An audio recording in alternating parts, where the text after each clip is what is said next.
ये मरने वाली औरत थी कौन? नैना सबरवाल या राधिका झा? अब आगे। जगदीश जी, आप लोगों के पास नैना सबरवाल और आशीष मिश्रा के फोन की लास्ट लोकेशन आई, मुंबई थी क्या? हमने जो फोटो भेजी थी उसे देखकर नैना के माँ बाप ने पहचाना कि वो नैना की है या नहीं? नैना और आशीष की लास्ट लोकेशन मुंबई है। हमने जो phone record, mobile location records निकाले हैं वो मैं अभी आपको भेज देता हूँ। बाकी नैना के माँ बाप मेरे सामने बैठे। इनके मुताबिक लड़की की उम्र, कद, रंग बाकी सब नैना से मैच हो रहा है, पर बॉडी पर जो अंगूठी और घड़ी मिली है वो इनकी बेटी नैना की नहीं। हो सकता है ये दोनों चीजें उसने घर से जाने के बाद ली। मुझे तो यही लग रहा है नैना सबरवाल हो सकती। सर, कितनी कोशिश की नैना को ये समझाने की कि वो लड़का तुझसे नहीं तेरे पैसों से प्यार करता है, लेकिन उसने हमारी एक न सुनी। हम दिन रात समझा रहे थे उसे ये लड़का ठीक नहीं है, पर प्यार के आगे उसे कुछ भी नहीं दिख रहा था। सर, आशीष ने ही मारा है हमारी बेटी को। कहाँ है आशीष? मुंबई पुलिस पता कर रही है। अगर आशीष ने ही नैना का खून किया है तो हम उसे कहीं से भी ढूंढ निकालें। राजेंद्र जी, गीता जी, मुंबई पुलिस ने बॉडी को दफना दिया। अगर आप लोग पहचानेंगे तो शिनाख्त के लिए वो बॉडी को वापस निकालें। पहचानने के लिए आपको मुंबई जाना है।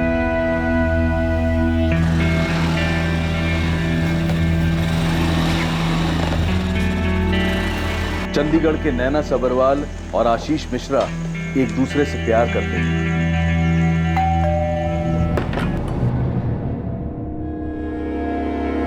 नैना, वो अगर तुझे कॉलोनी से 100 मीटर दूर छोड़ेगा तो हमें इस बात की खबर नहीं होगी कि तू उस लड़के आशीष के साथ घूम रही है। जब आपको पता ही है तो रोज एक ही बात पे झगड़ने की जरूरत क्या है? नैना के माता पिता आशीष और नैना के रिश्ते के सख्त खिलाफ थे। आशीष हैसियत और पैसे में उनसे बहुत नीचे था।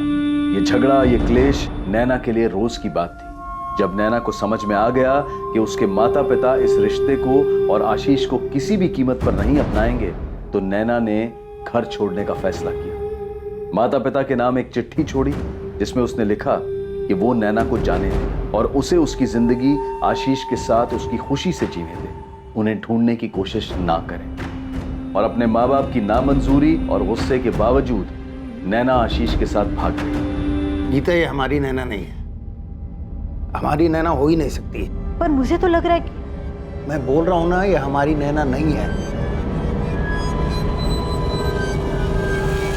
नैना सबरवाल के माता पिता मुंबई आ रहे हैं। मैंने ग्राफिक वाले को भी बोला है, वो डेड बॉडी के चेहरे और नैना सबरवाल के चेहरे की फेशियल मैचिंग। हमारे पास नैना की फोटो है, फेशियल मैचिंग को 100% नहीं मान सकते। डीएनए टेस्ट से साबित हो सकता है कि वो नैना की बॉडी है या नहीं। और राधिका झा, उसका क्या हो? सर, उसके माँ बाप आ चुके हैं, निर्मला उनसे बात कर ले। राधिका के फोन की last location CST railway station थी। उसके बाद उसका फोन स्विच ऑफ हुआ है। हो सकता है उसे लगा हो उसके फोन के थ्रू उस तक पहुंचा जा सकता है, इसलिए मुंबई पहुंचते उसने फोन स्विच ऑफ किया हो।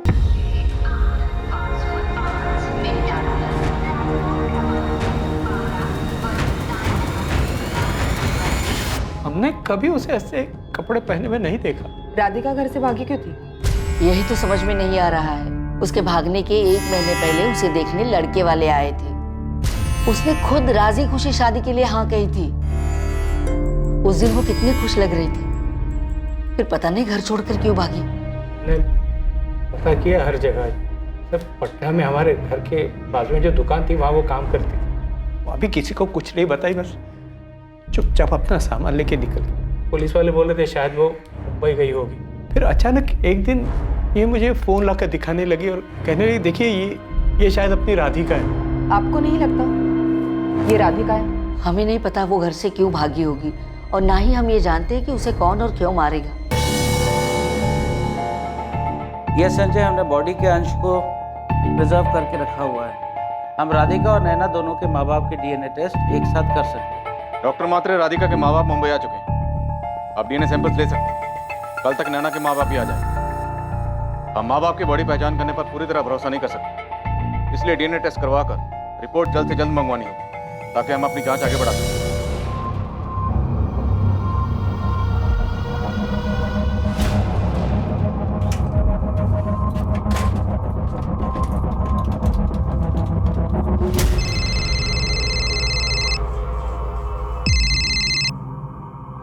हेलो, सबरवाल बोल रहा हूँ। अरे क्या किया तूने? फंसवा दिया हमें। तुझे पता है वो लोग मेरा और मेरी बीवी का डीएनए मैच करवाने वाले हैं उस डेड बॉडी से। ऐसे में तो हम... राजन जी, बेफिक्र रहिए, कुछ नहीं होगा आपको। तूने कहा था कि काम पूरा हो गया और पैसे भी हमसे पूरे ले लिए। हाँ तो काम पूरा किया है ना। मैंने पहले भी कहा था जब आपने बोला था कि वो बॉडी नैना से मिलती जुलती है। मैं आज फिर से कह रहा हूँ आपसे, आप निश्चिंत रहिए, वो डेड बॉडी नैना की नहीं है। बात बता, तूने उसे मार के कहाँ फेंका? ये जानने की जरूरत आपको नहीं है, मेरा काम था, मैंने अच्छे से किया। आप चिंता मत करिए, कुछ नहीं होगा आपको।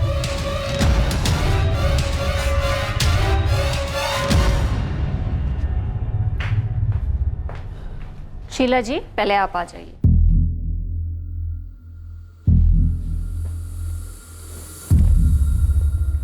आपको मेरा डीएनए सैंपल लेना पड़ेगा। रमाकांत जी, दोनों का ही सैंपल लेना पड़ेगा। इनका लेने का मतलब नहीं है, क्योंकि ये राधिका की सगी माँ नहीं है। राधिका की माँ गुजरने के बाद मैंने इनसे शादी की थी। अच्छा ठीक है, फिर आप आइए।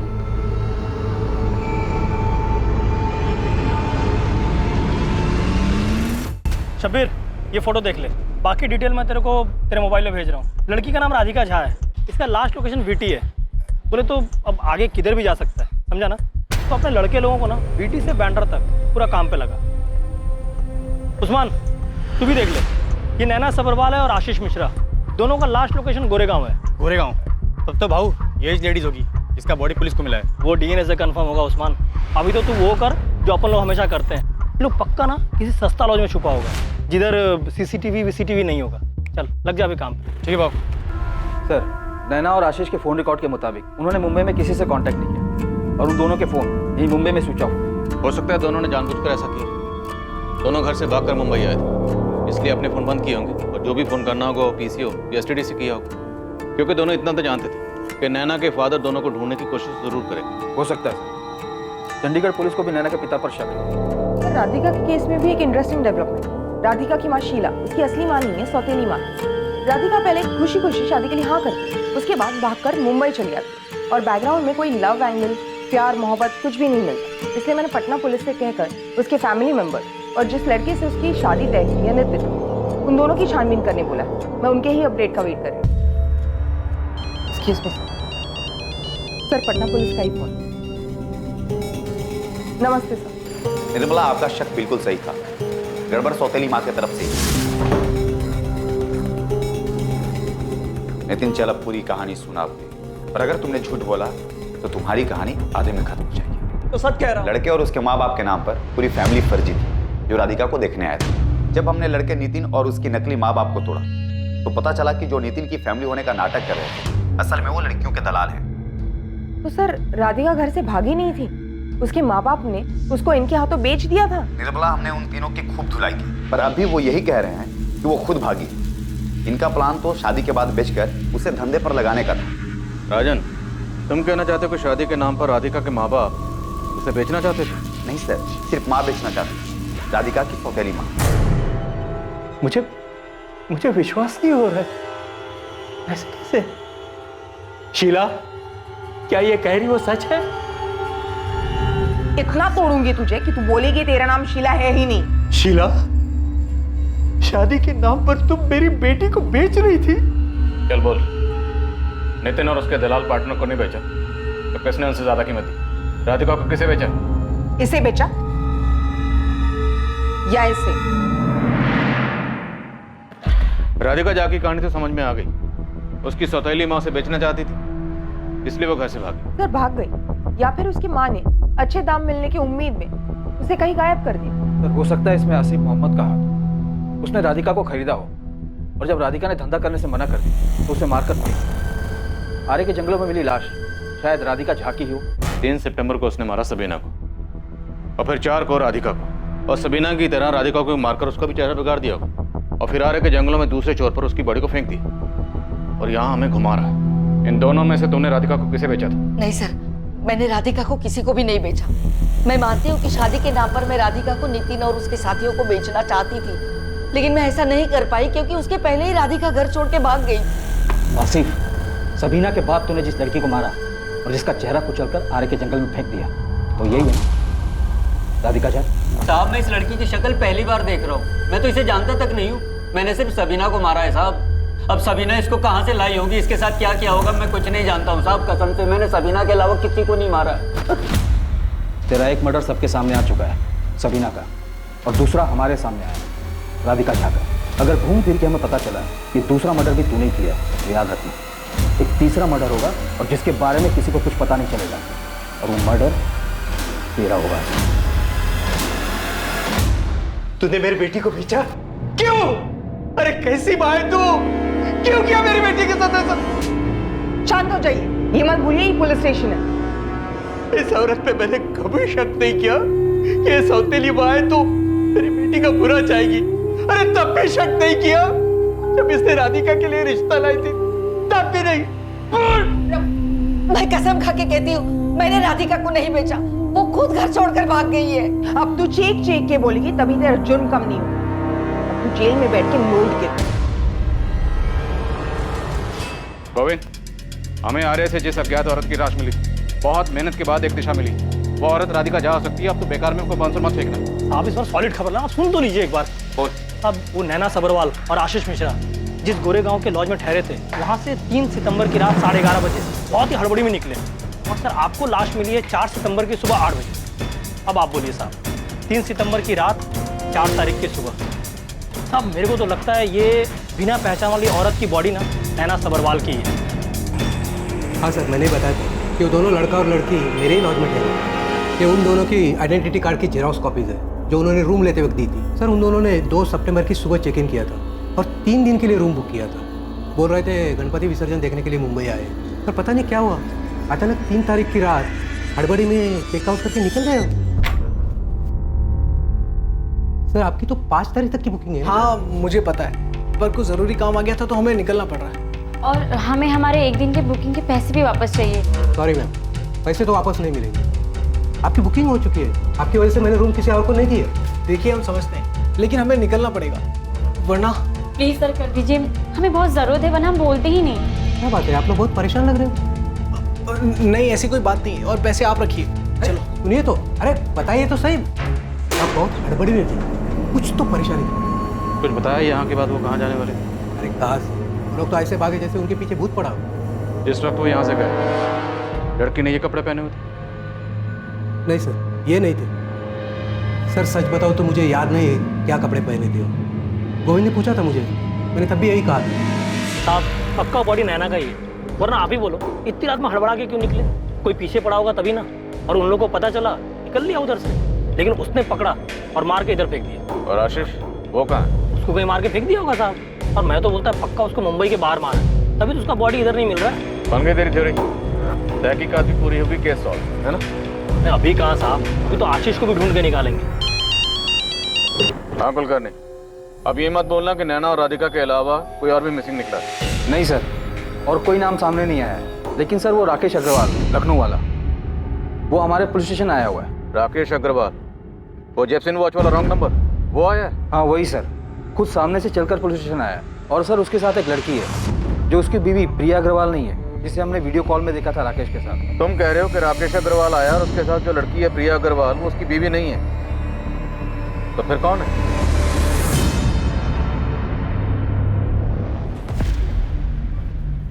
सर राकेश ने बताया कि उसने उस दिन एक नहीं बल्कि 2 घड़ियां खरीदी और दोनों के बिल अलग अलग बनवाए थे। सर ये जानवी है, वो दूसरी घड़ी मैंने इसी के लिए खरीदी थी, और यही बात बताने के लिए हम लखनऊ से मुंबई आए। सर मेरी वाइफ को डाउट हो गया और इसीलिए वो मुझ पर नज़र रख रही। मैं कब कहाँ कितना खर्च कर रहा हूँ सब कुछ पॉइंट पे आइए मिस्टर अग्रवाल। सर यही तो पॉइंट है। सर असल बात है कि मेरा और जानवी का वो अफेयर है। आगे बोलिए। सर मैं सही सलामत हूँ, मेरे साथ कुछ गलत नहीं हुआ है। ये सब देखिए, मेरी घड़ी मेरे पास है। जी सर, मैं भी यही बताना चाह रहा था। सर पता चला है कि कल वहाँ पर पुलिस ने और कुछ खोद निकाला। अगर आप लोगों ने कुछ अलग एंगल निकाला तो मेरी जिंदगी तो बर्बाद हो जाएगी सर। अब तुम हमें खुद आकर सामने से ये बता रहे हो कि तुम्हारा अफेयर है, जिससे हमारा कोई लेना देना नहीं, और तुम कह रहे हो कि तुमने 2 घड़ियां खरीदी। क्या भरोसा है, हो सकता है तुमने 3 घड़ियां खरीदी। जो सच है वो सामने से आकर बता रहा हूँ, ना झूठ बोल रहा हूँ ना ही कुछ छुपा रहा हूँ सर। ठीक है, अब दोनों जा सकते। Thank you sir. कुलकर्णी, पहले सबीना आई, अब केस राधिका और नैना के बीच में अटक रहा है। ऐसा लग रहा है कि इस केस की हांडी ऊपर तो चढ़ गई, तो गलने का नाम नहीं ले रही। सर फॉरेंसिक लैब से बात की मैंने डीएनए रिपोर्ट के लिए, उन्हें 1 हफ्ते का और टाइम चाहिए। कुलकर्णी और कितना वक्त चाहिए? 22 दिन हो गए, अब कब तक भटकते रहेंगे इस केस में लेफ्ट राइट? सर आपका फोन स्विच ऑफ है क्या? अरे बैटरी खत्म हो गई। क्या हुआ? सर लैंडलाइन पे आपके लिए 2 बार कॉल आ चुका है। सैराबाद से किसी कांस्टेबल चंद्रचूड़ मोडक आपसे बात करना चाहता है। सर उसने बताया कि वो आपको सैराबाद के किसी केस की वजह से जानता है। सैराबाद, चंद्रचूड़ मोडक। नमस्ते सर, कैसे हैं आप? सर याद आया मैं कौन हूँ? 8 महीने पहले आप सैराबाद आए थे, तब मैंने आपको। हाँ चंद्रचूड़, याद हो, अच्छी तरह से याद हो। अच्छा, निर्मला बता रही थी कि तुम हमारे केस के बारे में कुछ जानते हो। सर अभी कुछ दिन पहले मैं एक काम से भोपाल गया था। वहाँ मेरा एक दोस्त मिला, वो भी पुलिस में ही है। उसी ने मुझे मुंबई के इस अज्ञात औरत वाले केस के बारे में बताया। सर मुझे पूरा यकीन है इस औरत की फोटो और डिटेल्स आपने हमें भी भेजी होंगी। पूरे उत्तर भारत में भेजिए। तुम्हारे पास कुछ जानकारी है क्या? जी सर। सर आपसे एक रिक्वेस्ट है, मैं आपको जो भी बताऊंगा वो आप हमारे सीनियर इंस्पेक्टर परिमल जी को मत बताना। हाँ ठीक है, नहीं बताऊँ, बेफिक्र हो। सर यहाँ सैराबाद में एक लड़का है अनुराग शर्मा, वो बेचारा पिछले 3 हफ्तों से रोज यहाँ परिमल साहब के चक्कर काट रहा है। वो शायद पहली बार यहाँ 5 सितंबर को आया था अपनी बीवी ज्योति शर्मा की मिसिंग कंप्लेन लिखवाने। सर मैं अंदर आ सकता हूँ? आइए। सर मेरी वाइफ ज्योति, कुछ पता चला उसका? ज्योति सर, ज्योति शर्मा। आज 7 तारीख है सर, 3 दिन हो गए, अब तक लौटी नहीं मुंबई से। ज्योति, हाँ याद आया, तुमने बताया था इसके बारे में। ये अक्सर दूसरे शहरों में ट्रैवलिंग के लिए जाती है, आई मीन काफी घुमा करती है। बिल्कुल, हम ढूंढने की कोशिश कर रहे हैं इनको। जैसे कोई खबर मिलती है आपको इन्फॉर्म कर। सर वो लड़का लगभग रोज अपनी बीवी का पता करने पुलिस स्टेशन आता है। सर वो अपनी बीवी को ढूंढने मुंबई भी गया था और वहाँ भी कुछ पता नहीं चला। ज्योति शर्मा? जी सर। सर एक दिन अचानक इस अनुराग को देखकर मुझे लगा कि आप एक बॉडी की पहचान ढूंढ रहे हैं और ये अपनी बीवी, और सर दोनों ही नहीं मिल रहे। तुम मुझे इस ज्योति की फोटो और उसके पति का फ़ोन नंबर भेजो। वैसे हमारे पास ऑलरेडी 2 लड़कियों की मिसिंग केसेस हैं, उनकी डिटेल्स भी काफ़ी मिलती जुलती, बट फिर भी तुम भेजो, मैं देखता हूँ। एक सुराग नहीं मिल रहा था हमें विक्टिम की पहचान पता करने की, लेकिन अब देखो 3 औरतें हमारे सामने, लेकिन अब भी पक्का नहीं है कि ये इन तीनों में से कौन है, कोई है भी या नहीं। सर ये ज्योति शर्मा इस केस को एक नया एंगल दे रही है, लेकिन गोविंद भी हार मानने को तैयार नहीं। उसने हिस्ट्री शीटर अमर फुलवड़े का पता किया, जिसको नैना सब्रवाल और उसके बॉयफ्रेंड आशीष मिश्रा की सुपारी थी। मुंबई के हिस्ट्री शीटर अमर फुलवाड़े को नैना सब्रवाल और आशीष मिश्रा की सुपारी दी गई थी, जो उन्हें मारने के लिए लगातार उनका पीछा कर रहा था। वो अब पुलिस की गिरफ्त में था। अमर फुलवड़े के जरिए पुलिस चंडीगढ़ के कबीर तक पहुंची, जो इस जुर्म का मास्टरमाइंड था, और आखिरकार नैना सब्रवाल के पिता द्वारा रची गई साजिश सामने आने वाली। ठीक उसी समय अज्ञात औरत के शव की शिनाख्त करने के लिए ज्योति शर्मा का पति अनुराग शर्मा मुंबई पहुंचा। साहब नैना और आशीष का फोटो था मेरे पास, मैं उनका पीछा कर रहा था। मैंने ये भी पता कर लिया था कि गोरेगांव के लॉज में दोनों छुपे हुए हैं। तूने आशीष मिश्रा को कहाँ मारा बोल? अब मैं कितनी बार बता चुका हूँ, मैंने किसी को नहीं मारा। मैं सच बोल रहा हूँ आपसे, मेरा विश्वास करिए साहब। नहीं मारा तो कहाँ गए वो? 5 सितंबर को उन दोनों को मारने का सॉलिड प्लान भी बना लिया था मैंने, पर मालूम हुआ कि 4 को वो लोग वहाँ से कहीं निकल गए। नैना और आशीष वो अमर को बेवकूफ बना के मुंबई से पता नहीं कहाँ चले गए। मैं और मेरा पूरा टीम अक्खा पूना नासिक सब जगह घूम के देखा, पर किधर भी नहीं मिले साहब। फिर मैंने कबीर को फोन करके बता दिया। तुझे और अमर को जितना झूठ बोलना है बोल, एक बार डीएनए रिपोर्ट आ गई सब सामने आ जाए। और नैना के बाप को भी खूब तोड़ा है, उसने कबूल कर लिया है उसने तुझे पूरे पैसे, जब तूने उसे बताया कि तूने नैना को मार दिया है। मैंने आपसे झूठ नहीं बोला, नैना के बाप से झूठ बोला, क्योंकि वो लोग मुझे मिल ही नहीं रहे थे कहीं।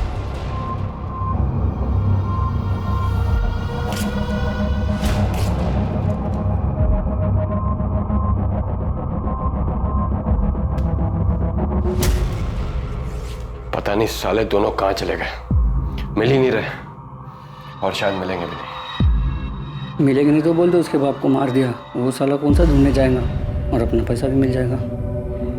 सर मैंने राजेंद्र जी को झूठ बोला कि हमने उन दोनों को मार दिया, पर हमने किसी को नहीं मारा था। इसलिए हमने उनको गारंटी भी दी कि डीएनए रिपोर्ट में कुछ नहीं होगा, कुछ नहीं मैच होगा। सर मुंबई का हिस्ट्री शीटर अमर और चंडीगढ़ का कबीर दोनों एक ही सुर में एक ही बात बोल रहे हैं। दोनों की अच्छे से धुलाई करो, कम से कम इतना तो पता चले कि राजेंद्र ने अपनी बेटी की सुपारी दी थी। बाकी डीएनए रिपोर्ट से साफ हो जाएगा, पर देखते हैं दोनों एक ही सुर में सच बोलते हैं या झूठ। ज्योति शर्मा के हस्बैंड अनुराग शर्मा ने सारा सामान पहचान लिया। उसका ये कहना है कि सारा सामान ज्योति का ही है। चलो।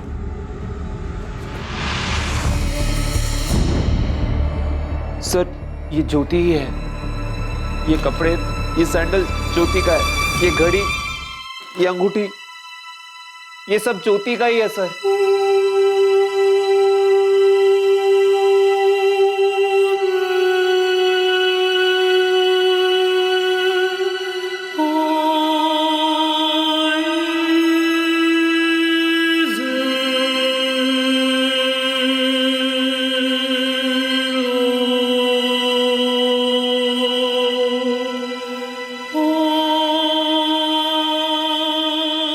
सर ये मेरी बीवी ज्योति है। अनुराग जी, आज 25 दिन हो, पूरे 25 दिन। इन 25 दिनों में आपको एक बार भी ऐसा नहीं लगा कि आपको अपनी पत्नी को यहाँ के ढूंढना चाहिए था? ढूंढना चाहिए था सर। पिछले 25 दिनों से मैं हर रोज इंस्पेक्टर परिमल के पास जा रहा हूँ। मुंबई भी आया मैं, उस कंपनी में भी गया जहाँ ज्योति ने 3 सितंबर को आखिरी मीटिंग की थी। यहाँ तक कि बोरीवली के उस होटल में भी गया जहाँ पे ज्योति रुकी थी, और 4 सितंबर की सुबह चेकआउट करके वो एयरपोर्ट के लिए निकली है। ये सारी डिटेल्स मैंने खुद निकाली है सर, इंस्पेक्टर परिमल को हाथ में दी है, उससे रिक्वेस्ट किया सर प्लीज कुछ कीजिए, पर वो बस कहते रहे हम ढूंढ रहे हैं, हम ढूंढ रहे हैं। ये ढूंढ रहे थे वो, और अब उल्टा मुझे कह रहे कि मैं ज्योति की परवाह नहीं करता, मैं उसे नहीं ढूंढ रहा था। अच्छा ये मेरी गलती है क्या कि अनुराग मुंबई गया, वहां पे इतना सब कुछ पता किया, पर किसी पुलिस स्टेशन में नहीं गया? इंस्पेक्टर संजय, मैं जूनियर नहीं हूं, आपका और मेरा ओहदा सेम है, तो जरा अपना लहजा संभाल के बात कीजिए। जरूर संभाल के करना। अगर आपने अपनी ड्यूटी संभल के की होती, अगर आपने जरा सी मेहनत की होती ना, तो ज्योति के फोन रिकॉर्ड से आपको सारी डिटेल मिल जाती। हाँ तो अब तो आपको डिटेल्स मिल गई होंगी या अब भी नहीं मिली? 24 दिन इंस्पेक्टर परिमल, 24 दिन एक औरत की लाश बिना पहचान के सड़ती रही। अगर आपने अपना काम ठीक से किया होता तो 24 दिन नहीं लगते। एटलीस्ट एक पति अपनी पत्नी का क्रियाक्रम तो ठीक से कर पाता। लड़की मुंबई में गायब हुई थी, मैंने उसके पति को 1000 बार समझाया ये केस मुंबई में उस एरिया की पुलिस के पास जाएगा जहां से लड़की गायब हुई है। एरिया मुंबई के किसी भी पुलिस स्टेशन का होता। बॉडी के ऊपर जो सामान मिला था अनुराग ने देखते ही पहचान लिया कि ज्योति का है। ये पहचान 24 दिन पहले भी हो सकती है। अरे अजीब बात कर रहे हैं आप, मुझे क्या सपना आएगा कि उसका मर्डर हुआ है? किसी के साथ भाग भी तो सकती है उसे छोड़कर। लापरवाही, सिर्फ लापरवाही। अनुराग जी, मैं ज्यादा कुछ तो नहीं कह सकता, but I am really very sorry. अब हमारे पास ज्योति की डिटेल्स है, ज्योति के साथ इंसाफ होगा। यस सर, ये लेडी हमारे होटल में ठहरी थी, इनके पति भी इनके बारे में पता करने आए थे, लेकिन सर ये 4 सितंबर की सुबह यहाँ से चेकआउट कर गई। आइए मैं आपको दिखाता हूं। ये देखिए रजिस्टर, 2 सितंबर दोपहर 2 बजे चेक इन किया था और 2 दिन के रूम बुक किया।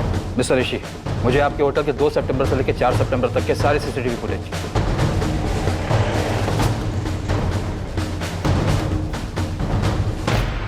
Excuse me, miss Richa. Oh, hi miss Nirmala, please have seat. I am fine miss Richa, मैं बस इसके बारे में जानना चाहती हूँ। ज्योति शर्मा, इनके हस्बैंड का भी हमें कई बार फोन आया इनके बारे में पूछने के लिए। 3 सितंबर को क्या आप इससे मिली थी? हाँ, उस दिन हम लोग सुबह 10 बजे से लेके शाम को 5 बजे तक यहीं थे, मैं, ज्योति और हमारा डिज़ाइन कंसल्टेंट चेतन। उस दिन हम लोगों ने न्यू ईयर फैशन वीक के कलेक्शन को लेके काफ़ी डिस्कशन किया था। हम लोग न्यू डिज़ाइंस पर डिस्कस कर रहे थे। ज्योति के कुछ डिज़ाइंस बहुत अच्छे थे और कुछ को मॉडिफाई करने की ज़रूरत थी। ज्योति, I like this one.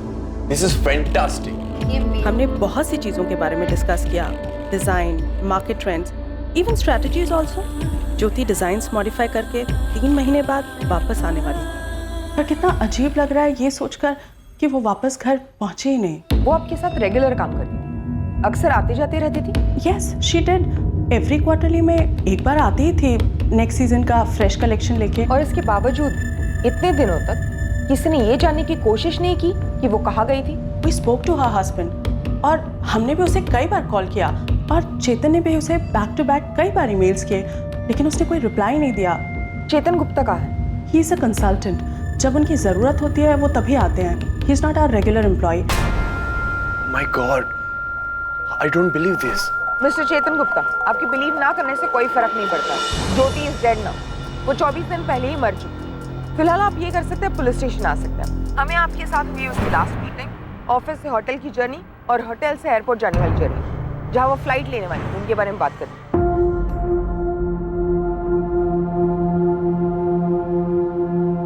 ज्योति तुम्हारा विंटर कलेक्शन बहुत अच्छा है। I really like your designs. Thanks यार, बट अब बहुत काम बचा है। सो तुम कल जा रही हो या फिर कोई और क्लाइंट मीटिंग लाइन अप है? अब बस घर जाना है। 1 हफ्ते से बाहर हूँ, घर जाके 2 दिन रेस्ट करूंगी, फिर काम शुरू।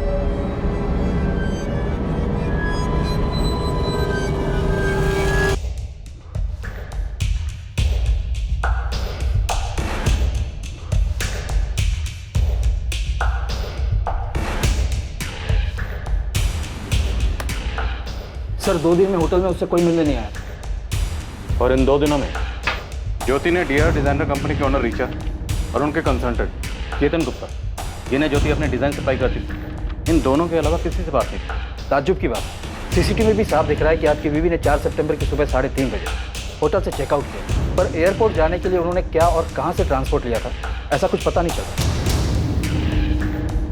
ये देखिए, ज्योति ने बिल का पेमेंट पहले ही कर दिया था और वो सिर्फ रूम की चाबी दे रही है।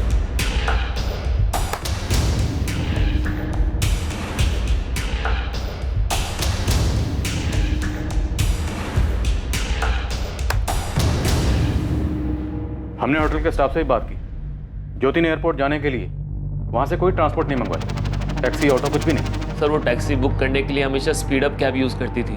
वो देखा हमने, लेकिन ये जो रेंटल कैब होती है आपको आपकी पिकअप लोकेशन से पिक करती है और ड्रॉप लोकेशन पे ड्रॉप करती है। अगर ज्योति ने कैब बुक की थी तो ज्योति को पिक करने के लिए होटल के गेट तक तो आता। हाँ, क्योंकि एक दिन पहले 3 सितंबर को ज्योति ने जो कैब बुक की थी उसका ड्रॉप लोकेशन होटल का एंट्रेंस है, जो कि सीसीटीवी में भी साफ दिख रहा है। ये देखिए।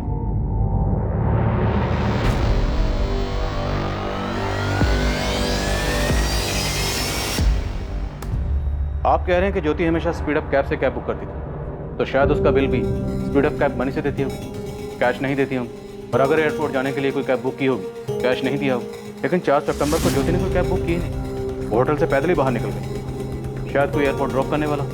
ज्योति ने आपको कुछ बताया था इस बारे में? नहीं सर, ऐसा तो कुछ नहीं बताया उसने। 3 तारीख की रात को जब बात हुई थी तो बस इतना कहा कि 4 की सुबह 6:25 की फ्लाइट है सहराबाद के लिए, बस। सर, एयरपोर्ट अथॉरिटी से ये पता चला है कि ज्योति शर्मा ने 4 सितंबर को अपनी फ्लाइट मिस की।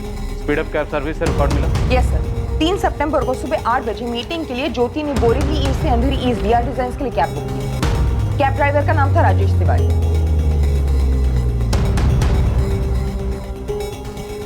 3 सितंबर की शाम को ही 5:25 पर ज्योति ने कैब बुक की थी अंधेरी ईस्ट से बोरीवली ईस्ट अपने होटल के लिए। कैब ड्राइवर का नाम था अजय देशपांडे।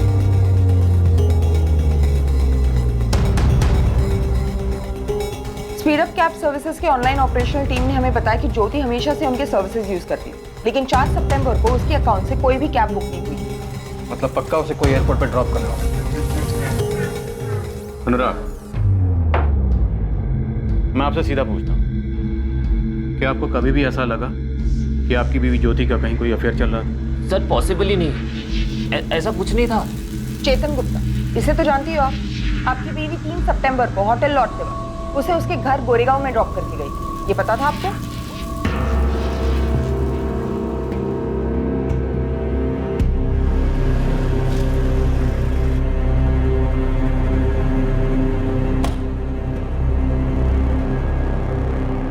सर चेतन का तो पता नहीं, पर अपनी बीवी को बहुत अच्छे से जानता हूँ मैं। हमारी शादी को 3 साल हो चुके थे सर। हमारी लव मैरिज हुई थी, हम एक दूसरे से बहुत प्यार करते थे, हम खुश थे एक दूसरे के साथ, लॉयल थे, ना कि सर। राग, उस रात होटल में जिस सिक्योरिटी गार्ड की ड्यूटी थी उससे भी बात किया। उसका भी यही कहना था कि वो किसी जानने वाले के साथ ही गई थी। सर मैंने उन मैडम को जाते हुए देखा था। मैंने उनसे पूछा भी कि मैं उनके लिए कोई ऑटो या टैक्सी बुलाऊं। अरे मैडम, आपके लिए मैं कोई ऑटो या टैक्सी बुला दूं? जी नहीं थैंक यू, मैंने किसी को बुला लिया। सर वो इधर से मेन रोड की तरफ गई थी, लेकिन सर मुझे नहीं मालूम कि उनको लेने कौन आया था और वो किसके साथ यहाँ से। ज्योति के फोन रिकॉर्ड के मुताबिक उसने कोई कैब बुक भी नहीं की। सर मेरी ज्योति उन लोगों में से है ही नहीं जो किसी के साथ भी चली जाए। और चेतन से तो मैंने खुद इतनी दफा बात की है ज्योति के गायब होने के बाद। उसका हर बार यही कहना था कि ज्योति से आखिरी बार वो 3 सितंबर को ही मिला है। हाँ सर, मैंने उसे आखिरी बार 3 सितंबर को ही देखा था। तो उस दिन आपने ज्योति से लिफ्ट क्यों ली?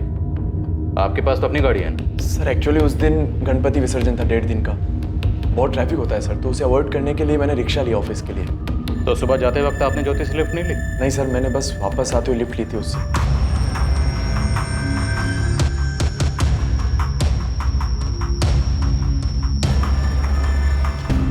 सर मैंने ज्योति को ऑफर नहीं किया और नहीं ज्योति ने मुझसे कहा था कि मैं उसे एयरपोर्ट पे छोड़ दूँ। वैसे भी सर ज्योति फर्स्ट टाइम मीटिंग के लिए मुंबई नहीं आई थी, वो अक्सर आती रहती है और अपना ट्रांसपोर्ट वो खुद मैनेज करती है। देखो हमें इतना तो पता है कि जो मारेगी वो ज्योति है। हम सब कुछ चेक करेंगे, उसके calls, SMS, social networking accounts, email, सब कुछ। तो बॉस अगर तुम्हें लगता है कि तुम बच जाओगे तो गलत लग रहा है। आप मुझे डरा क्यों रहे हैं सर? सर ऐसा कुछ भी नहीं है। ज्योति वॉज लाइक, मतलब हम दोनों सिर्फ साथ में काम करते हैं सर, इससे ज्यादा हमारे बीच में कुछ भी नहीं है। उस दिन उस औरत के साथ ये आदमी था जब तूने उसे बोरीवली से अंधेरी में छोड़ा था? नहीं साहब, ये नहीं था। वो तो अकेले थी और पूरे टाइम मोबाइल पे बिजी थी साहब। मैंने उन्हें बोरीवली में होटल के बाहर से पिक किया था और अंधेरी ईस्ट में छोड़ा था। रास्ते में बीच में कहीं भी नहीं रुके थे। तो पूरे टाइम मोबाइल पे? किस तुझे कैसे पता? बुड़ के देख रहा था तू? नहीं साहब, वो एक आध बार मिरर में देखा ना तो पता चला। गाड़ी चलाते वक्त मिरर में देखता रहता है पीछे कौन क्या कर रहा है? नहीं साहब, पीछे कोई गाड़ी है कि नहीं ये देखने के लिए नजर जाती है ना साहब, उसी में देखा था। हाँ साहब, यही साहब थे उस दिन मैडम के साथ। इनको गोरेगांव दिंडोशी सिग्नल के पास एक सोसाइटी के बाहर छोड़ा था मैंने। इनके लिए तो मैडम ने खास बोला था फ्लाईओवर से गाड़ी मत लेना, इनको रास्ते में छोड़ना था। फिर क्या साहब, मैडम को बोरीवली इस होटल के पास छोड़ा और वहां से मैं निकल गया। तो मारा क्यों तूने उसे? हाँ अब आप क्या बात करें, मैं क्यों मारूंगा मैडम को? तूने नहीं मारा तो किसने मारा उसे? मुझे क्या मालूम साहब, मैं तो मैडम को होटल पे छोड़ के वहाँ से निकल गया था। आप चाहिए तो स्पीड अप कैब के बुकिंग ऑफिस से पता कर लो, मैं वहाँ रुका तक नहीं था साहब। आप कुछ भी बोल रहे हैं सर, ऐसा कुछ भी नहीं है। मेरी ऑलरेडी एक गर्लफ्रेंड है सर और ज्योति से मेरा कोई अफेयर नहीं है। अगर अफेयर होता भी तो मैं उसे क्यों मारूंगा? तो तुम कहना चाहते हो कि तुमने ज्योति को नहीं मारा? हाँ सर, मैं कितनी बार कह चुका हूँ आपसे कि मैंने ज्योति को नहीं मारा। ज्योति की लाश जिस दिन मिली थी उसके 12 दिन बाद दफना दी गई थी क्योंकि उसकी पहचान नहीं हो पाई थी और अब पहचान करने के लिए ही उसे वापस बाहर निकाला जा रहा था। अनुराग ने बॉडी को पहचान लिया था, वो उसकी बीवी ज्योति शर्मा ही थी, ना नैना सब्रवाल थी और ना ही राधिका झा। DNA रिपोर्ट से भी यही साबित हुआ कि वो बॉडी राधिका झा और नैना सब्रवाल में से किसी की नहीं थी। हाँ जगदीश, नैना और आशीष का कुछ पता नहीं चला है। हम इस केस पर एक दूसरी टीम लगा रहे हैं। नहीं, अब उसकी कोई जरूरत नहीं। हमें नैना की चिट्ठी मिली, उसने लिखा है कि उसने और आशीष ने शादी कर ली, अब वो बिल्कुल ठीक है और एक रिक्वेस्ट भी की कि है ये हम किसी को ना बताएं कि वो अब कहाँ है। चलो अच्छा है, आपका केस तो अच्छे नोट पे क्लोज हुआ। और आपका? अच्छे नोट पे तो नहीं, पर अब हमें पता चल गया कि वो डेड बॉडी किसकी थी। ज्योति शर्मा नाम था उसका। अब हमें उसके कातिल और कत्ल के मकसद का पता लगा।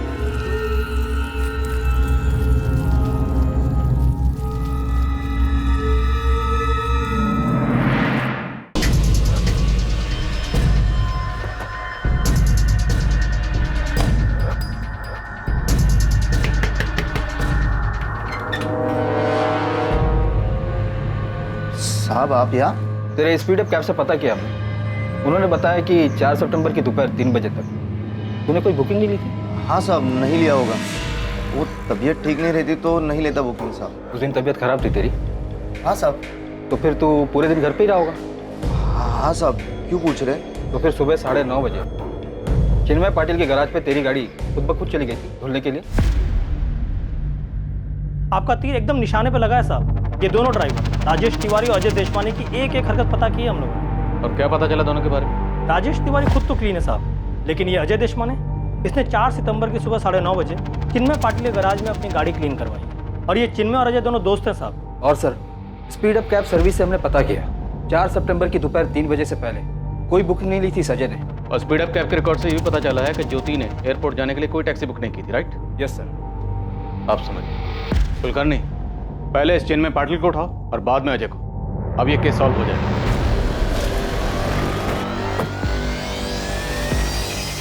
चिन्मय पाटिल? जी मैडम, मैं ही हूँ। 4 सितंबर अजय देशपांडे की गाड़ी तूने धोई थी? हाँ मैडम, वो हमेशा गाड़ी धुलवाने के लिए मेरे पास ही आता है, दोस्त है वो मेरा। आज तेरी धुलाई की बारी, चल। हाँ साहब, खून के धब्बे थे गाड़ी में। और खून के धब्बे देखने के बावजूद तूने गाड़ी को धो दिया, पूछा नहीं उससे? नहीं साहब, मैंने पूछा था उससे।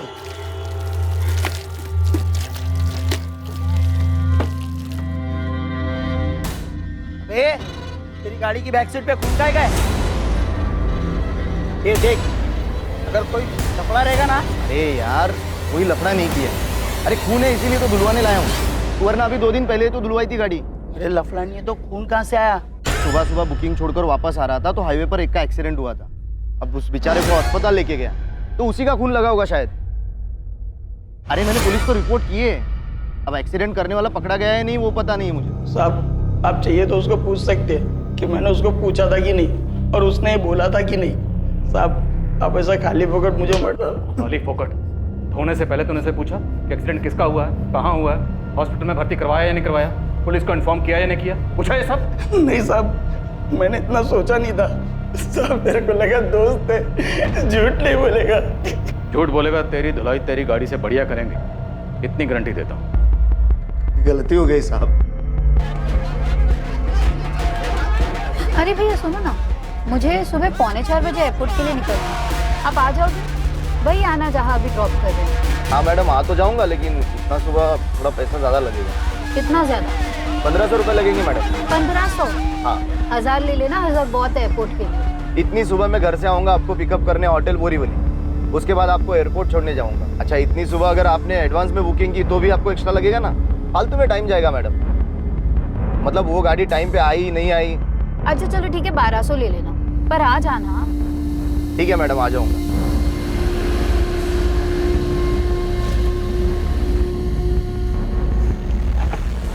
मैडम आप कल सुबह थोड़ा चल के आ जाएंगी वो नाके तक? क्या है ना सुबह अगर कोई गाड़ी लेके आया होटल में तो ना वो निकल पाएगा ना मुझे निकलने देगा, फालतू में टाइम खराब होगा और चेकिंग वेकिंग में भी टाइम जाएगा ना। अच्छा जिस नाके से अभी हमने टर्न लिया वहीं पर आना है? हाँ वही, मैं ठीक 3:30 बजे पहुंच जाऊंगा, आप आ जाना।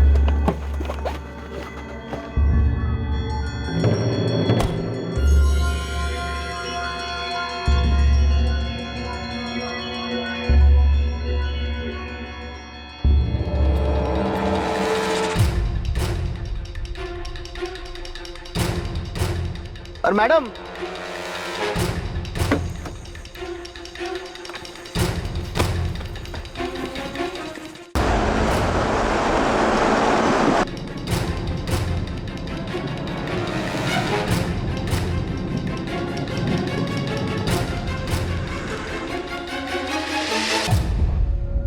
मतलब तो पहले से सोच के आया था कि मर्डर करना है, इसलिए होटल के सीसीटीवी के बाहर बुलाया। मारा क्यों? वो दिखने में पैसे वाली हाई फाई लग रही थी, कपड़ा भी अच्छा पहनी थी। 1200 क्या वो 750 बोलती तो भी मैं जाता, मुझे लगा अच्छा पैसा होगा उसके पास।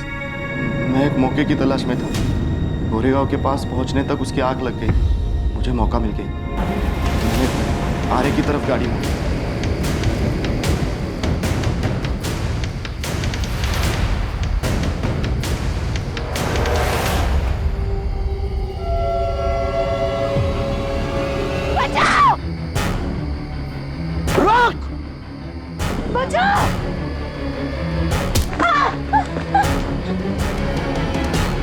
तुम्हें जो चाहिए ले लो, प्लीज मत मारो।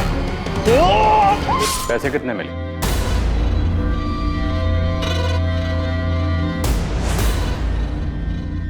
पर्स में भी खाली 3000 कैश निकला, वो 3000 के अलावा और कुछ नहीं मिला साहब।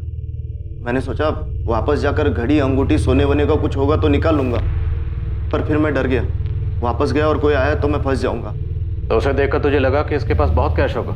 हाँ साहब, गाड़ी में वो साहब और मैडम डिज़ाइन विज़ाइन की कुछ 25-50 लाख की बात कर रहे थे, मुझे लगा 40-50 हज़ार तो होगा ही इनके पास। ज्योति के अलावा और कितने लोगों को मारा तूने? और कितने लोगों को लूटा? नहीं साहब, और किसी को नहीं लूटा, और किसी को नहीं मारा मैंने। वो तो मैंने सोचा था इनको बेहोश करके लूट लूंगा और छोड़ दूंगा, पर वो मैडम जाग गई और गाड़ी में चाकू फ्रूट काटने के लिए रखता है? साहब वो तो मैंने अपने लिए रखा था कि रात में कोई मुझे ना लूट ले।